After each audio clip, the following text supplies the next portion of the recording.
Good morning, my dear students. Again, this is Professor Nageshwar Rao, your Head Department of Business Management. Once again, I am extending my best wishes to you. I am sure that you are doing very well by following the instructions of the respective both central government as well as state government. Today, I am going to take very important topic in the area of finance, that is called capital asset pricing model, CAPM. And before that, I have a couple of questions to you. I think these are the questions that you can answer. Otherwise, right now I can answer as an investor. And I have a couple of questions to you. One is, when I want to put a question to you, there are two important aspects in the area of finance. One is return, the other one is risk. Again, you have to answer like as an average investor, right? Don't think that you are a very expert in the area of finance, or just you are like a student, or you are a common investor. As a common investor, definitely out of these two, first one is return, the other one is risk. Which one you are very fascinated, which one you want means, I think certainly the answer could be that is return only. And if this is the case, I was telling you so many times, you see, and without thinking, without proper approach on the risk, is it possible to quantify the return? Or without quantifying the risk, is it possible to obtain a clear figure of return? This is my first question. Second question, when I want to ask you, are you a risk taker or not? If you say that, sir, I don't want to take any risk, I'm a risk aversion, that means I think better I request you not to enter into the capital markets. Better put all your savings in a safe deposits like in banks where there is a guarantee, there is no problem at all. But you are going to get very little return, which you may not be happy, because you want more and more return.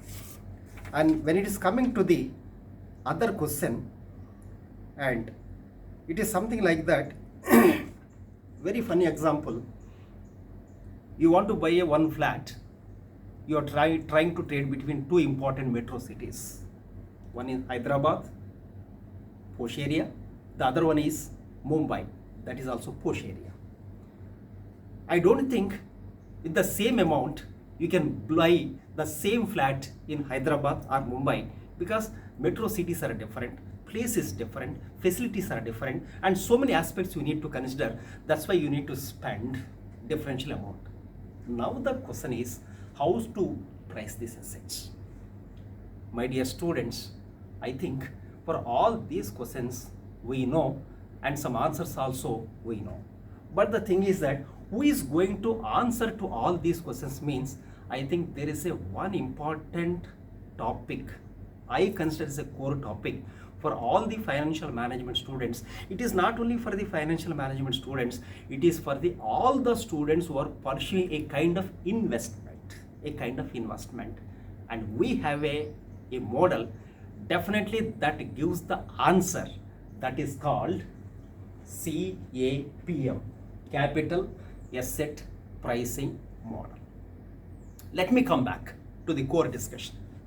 I told you in the beginning, if you are not interested to take the risk, I think better put all your savings into a fixed deposits in a commercial bank where there is a government guarantee is also there. I think at the end of the year, let us say hypothetically, you are going to receive 6% rate of interest, which is guaranteed. Only put all your deposits into a bank, just go to the bank, and at the end of the first year or end of the period or end of the some period, you are going to collect 6% rate of interest. But here we are not happy with the 6% rate of interest. Hypothetically, we want more return.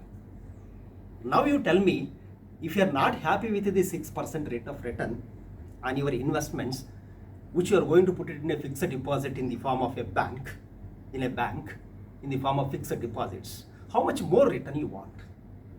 Let us say, hypothetically, you don't want 6% rate of return, you want 20% return. You are not happy with 6%, but you want 20% return. And that 20%, this is an expecting return from a market.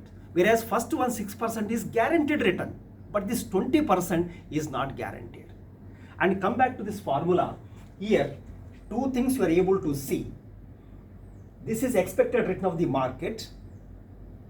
That is, you are expecting 20%. The other one is RF, risk-free. That is 6%. Now the simple difference between these two, 20% and 6%, that is 14%, that will be called as a risk premium. This is the most important risk premium. Sometimes and always this risk premium influenced by the concept is called beta, systematic risk. Beta, I will come in the next lecture what is the importance of the beta. Now the correlation comes to you, my dear friends. Again, come back to that. And with the 6% you are not happy. You are expecting 20%. Sometimes what is going to happen in the market? You expected only 20%, but fortunately you got a 25% return. You are very happy. In another hypothetical case, you got only 20%. Still you are very happy because you have expected 20%. Sometimes you got 10%.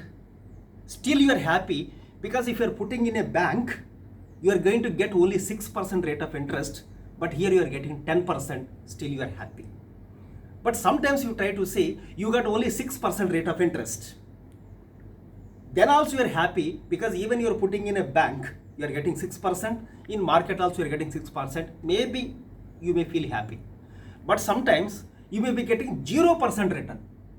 When you are getting 0% return, some investors still they are okay because they did not get loss, because the return is 0% means whatever the investment you made in the securities or in the stock market or somewhere else, you did not have a positive return, but at the same time there is no negative return, that is 0%.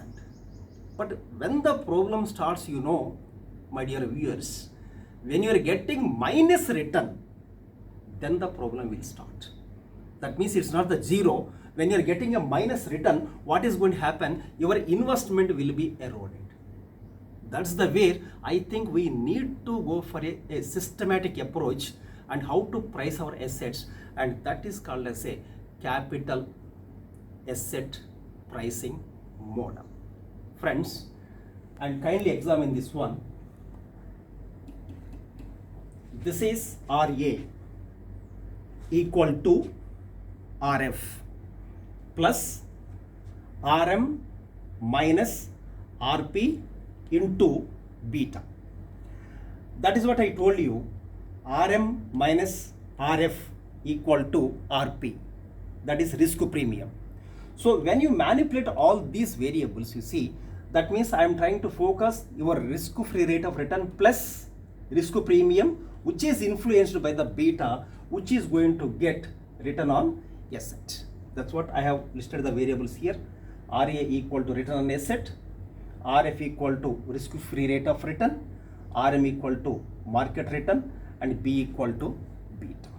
So friends, what I mean to say, and this is the model, like, you know, even you are investing in the stock market or in the mutual funds, all these things you see, capital asset pricing model is a basic model, and which is going to advocate and how you are going to price your assets. And based on that one, I think definitely you can decide what are the overvalued assets, what are the undervalued assets. Overvalued assets in the sense, for instance, one asset should be only 1 crore, but that price is at 3 crores, overvalued. Suppose one asset has to be only 1 crore, but that has been priced 50 lakhs only, that is undervalued. Now this proportion definitely will help to the investor whether he has to go for which asset, where to. Generally people will say that better not to invest in overvalued assets, better you go for undervalued assets. But that is what, but even though this formula is having two major limitations. One limitation is markets should be perfect capital markets, means buyer and the seller should have a correct information. This is the number one. And without confirmation and without correct information, either to the buyer or to the seller, and whatever the trade is happening, it is not a correct trade.